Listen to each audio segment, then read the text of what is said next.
함께 기도하심으로 10월 23일 금요일 새벽 기도회를 시작하겠습니다.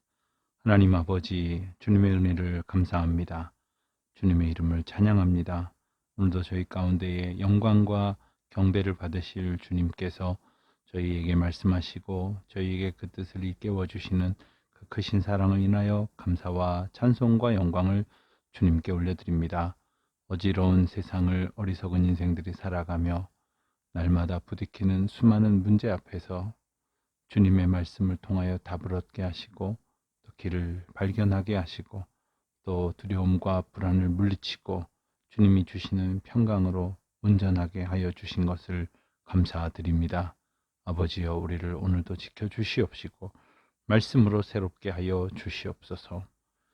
욥기의 말씀을 통해서 우리가 고난 가운데에 주님을 의지하는 것과 주님의 말씀 가운데에서 더욱 순전한 삶을 살아가는 것이 무엇인지를 깊이 깨닫는 귀한 시간 되게 하여 주시옵소서. 예수님의 이름으로 기도하옵나이다. 아멘. 오늘은 말씀 읽기 90일 41일째입니다. 욥기 28장부터 42장까지의 말씀을 보겠습니다. 욥기 28장부터 42장 끝절까지의 말씀을 봅니다. 이 시간에는 맨 마지막 장인 42장 1절부터 6절까지의 말씀을 먼저 봉독하겠습니다. 42장 1절부터 6절까지의 말씀입니다. 욥이 여호와께 대답하여 이르되 주께서는 못하실 일이 없사오며 무슨 계획이든지 못 이루실 것이 없는 줄 아오니 무지한 말로 이치를 가리는 자가 누구니이까. 나는 깨닫지도 못한 일을 말하였고 스스로 알 수도 없고 헤아리기도 어려운 일을 말하였나이다. 내가 말하겠사오니 주는 들으시고 내가 주께 묻겠사오니 주여 내게 알게 하옵소서. 내가 주께 대하여 귀로 듣기만 하였사오나 이제는 눈으로 주를 배움나이다. 그러므로 내가 스스로 거두어 드리고 티끌과 제 가운데에서 회개하나이다. 아멘. 욥기의 대단원이라고 할 수 있는 마지막 부분의 한 구절을 읽었습니다. 욥기 28장부터 42장까지 오늘 읽게 되는 그 말씀은 이제 욥의 친구들과의 그 논쟁, 변론이라고도 할 수 있는 그 논쟁이 이어진 뒤에 이제 욥이 하나님 앞에 고백하는 회개와 그리고 감사의 이야기, 그리고 맨 마지막에 결론 부분에서 여호와께서 욥에게 복을 주시는 귀한 과정이 기록되어 있습니다. 하나님께서 욥에게 말씀하시는 그 내용들을 우리가 보게 되기도 합니다.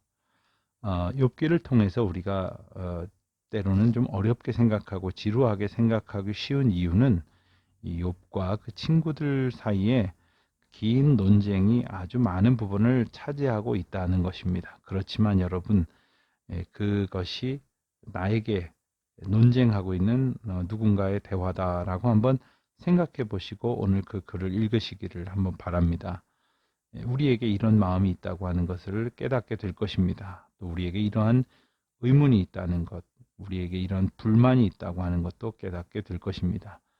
그러한 마음과 생각을 가지고 있는 사람들을 하나님께서 어떻게 말씀 가운데로 초청하시는지 이끌어 가시는지를 우리가 볼 수 있게 됩니다.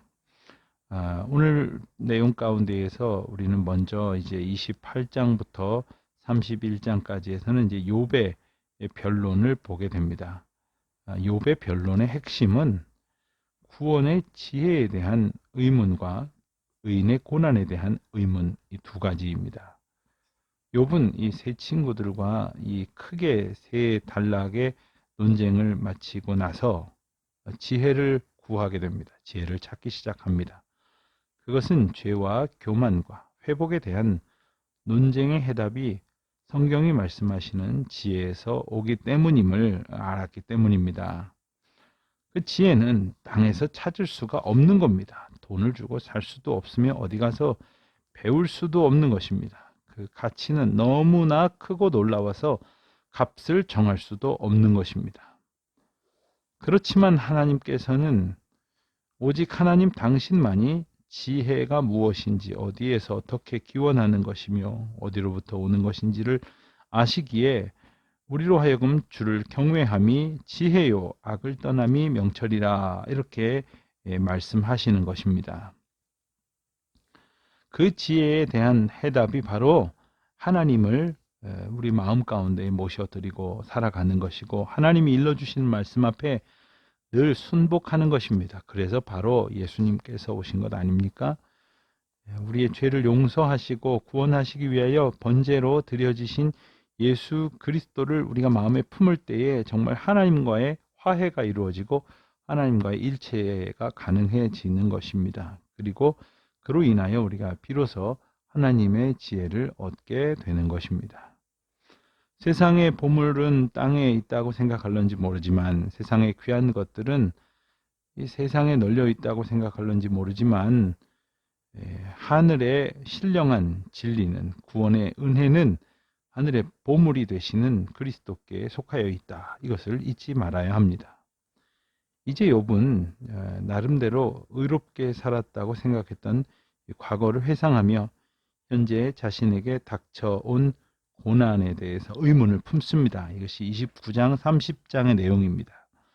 그리고 자기 자신은 죄를 지은 적이 없다고 결백을 주장하기도 합니다. 이게 31장에서 보게 될 내용이죠. 그리고 하나님께 하나님의 은혜와 뜻을 구합니다. 하나님의 말씀을 듣고자 합니다. 구원의 지혜에 대한 의문은 엘리후가 이제 전하는 변론 32장부터 37장까지에 나오는데, 거기에서 그 대답을 찾을 수 있다고 말할 수 있겠습니다. 그리고 의인의 고난에 대한 의문은 이어지는 하나님의 38장 이하에서 이어지는 하나님의 말씀에서 해답을 찾을 수 있다고 말할 수 있겠습니다. 그 32장부터는 엘리후의 그 마지막 변론이 나옵니다. 엘리후의 변론의 핵심은 하나님의 초월성과 하나님의 구원에 있습니다. 욥의 세 친구들은 욥에게 말을 했습니다. 죄로 인해 고난을 당하는 것이다.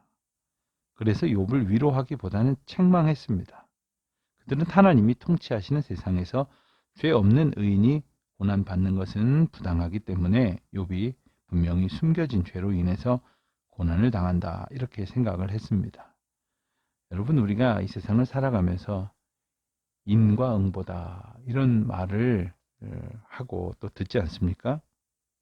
하지만 엘리후는 욥을 바라보시는 하나님의 구원의 은혜에 초점을 맞추어 이야기합니다. 욥이 자신의 의를 주장하는 것은 하나님을 불의하신 분으로 정죄하는 잘못된 태도이고, 공의와 정의의 하나님이심을 말하는 거죠. 사람이 비록 잘 이해하지 못하는 그런 고난을 당한다 할지라도 그것이 하나님의 공의나 정의를 부정하는 근거가 되지 못한다는 것입니다.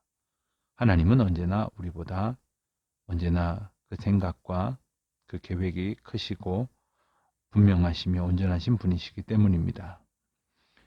엘리후는 자신의 이름처럼, 그 엘리후의 이름의 뜻은 뭐냐 하면 그분은 나의 하나님이시다. 이 뜻이 엘리후의 이름의 뜻입니다. 그 이름의 뜻처럼 하나님을 변론하는 입장에 서서 이제 말을 합니다. 하나님이 엘리후의 변론에 대해서 그 뒤에 이어지는 말씀에서 특별한 언급이 없으신 것으로 보아서 엘리후의 말은 진리의 근거를 둔 것이다, 이렇게 말할 수 있습니다. 엘리후의 결론은 욥기 36장 24절에 분명히 나타나 있습니다. 그대는 하나님께서 하신 일을 기억하고 높이라, 잊지 말지니라. 인생이 그의 일을 찬송하였느니라. 그렇습니다. 사람은 끊임없이 자기를 높이려고 합니다. 그래서 사탄, 마귀는 자기를 높이는 방식으로 우리를 하나님으로부터 멀어지게 만듭니다. 우리가 엊그저께 수요 성경 강의 이제 분당에서 다시 처음 모이게 된 그 말씀 시간에도 그 말씀을 나눴습니다. 이 사단이 예수님을 시험할 때 보였던 그 방식은 우리 모두에게도 가장 취약한 부분을 공격하는 사탄의 전략을 노출시킨 것이라고 말씀드렸습니다. 사람은 하나님을 높이게끔 지음받았지만 끊임없이 자기 자신을 높이려고 하는 것이지요. 그렇지만 지혜로운 사람은 하나님을 찬양하고 사람의 본분은 역시 여호와를 경외하는 것이라는 것을 잊지 말아야 합니다.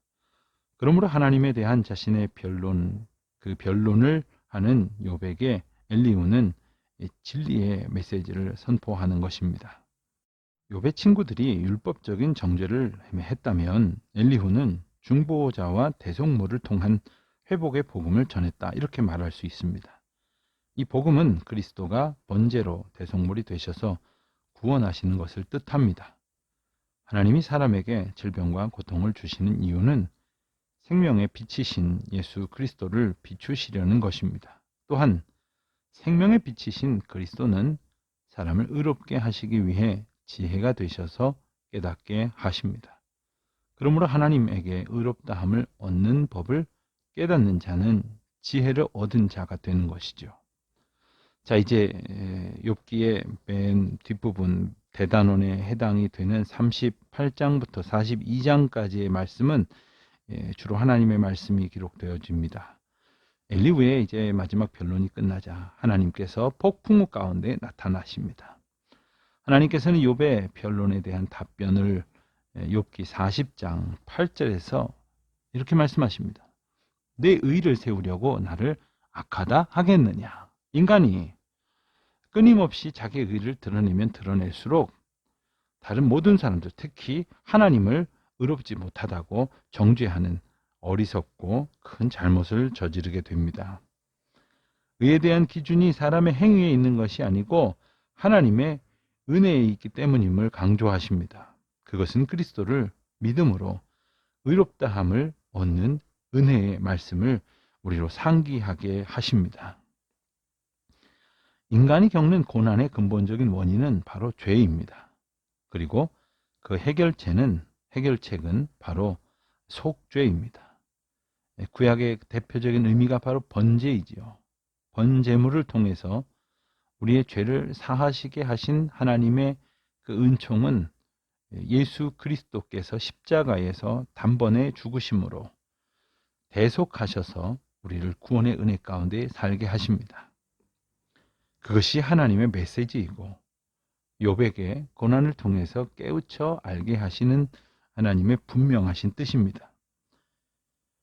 욥기에 등장하는 욥이나 창세기에 등장하는 요셉 같은 그러한 이들의 의로운 고난은 그리스도의 고난을 예표하는 것이라고 말할 수 있습니다. 그러므로 성도의 사명은 우리가 이 세상을 따라가면서 하나님의 뜻 가운데 합당하게 사노라 할 때에 맞닥뜨리게 되는 그 고난의 길을 순종하며 따라가는 것이고 그 길을 따라가면서 하나님이 하시는 일을 나타내는 것이라 할 수 있습니다. 누구나 이 고난을 겪는 것을 싫어합니다. 욥과 같은 고난을 겪게 된다는 것은 상상도 하기 힘든 문제일 것입니다. 하지만 하나님께서는 그 욥의 고난을 통해서 그리스도의 구원의 은혜와 또 하나님께서 통치하시는 그리고 하나님께서 우리를 견디게 하시고 그리고 새로운 은혜 가운데 날마다 붙드신다고 하는 것을 깨닫게 하십니다. 그 놀라운 은혜에 거하는 저와 여러분이 되시기를 우리 주님의 이름으로 축원드립니다. 주기도문 하기 전에 광고 말씀 한 가지 드리겠습니다. 이제 내일 모레가 지난 이제 10월 26일 월요일부터는 이제 예배당에서 새벽 기도를 모이게 됩니다. 6시로 30분 늦춰져서 새벽 기도가 시작이 됩니다. 역시 새벽 기도 시간을 통해서 우리가 90일 말씀 읽기 운동을 이제 마칠 때까지 이어가게 됩니다. 예배당에 나오셔서 함께 기도하시기 바라고 또 참석하지 못하시는 분들은 유튜브와 교회 홈페이지 채널을 통해서 말씀을 함께 나누시고 계속 말씀 읽는 일에 매진하시기를 또한 바랍니다. 기도하시겠습니다. 하늘에 계신 우리 아버지의 이름을 거룩하게 하시며 아버지의 나라가 오게 하시며 아버지의 뜻이 하늘에서와 같이 땅에서도 이루어지게 하소서. 오늘 우리에게 일용할 양식을 주시고 우리가 우리에게 잘못한 사람을 용서하여 준 것 같이 우리 죄를 용서하여 주시고 우리를 시험에 빠지지 않게 하시고 악에서 구하소서.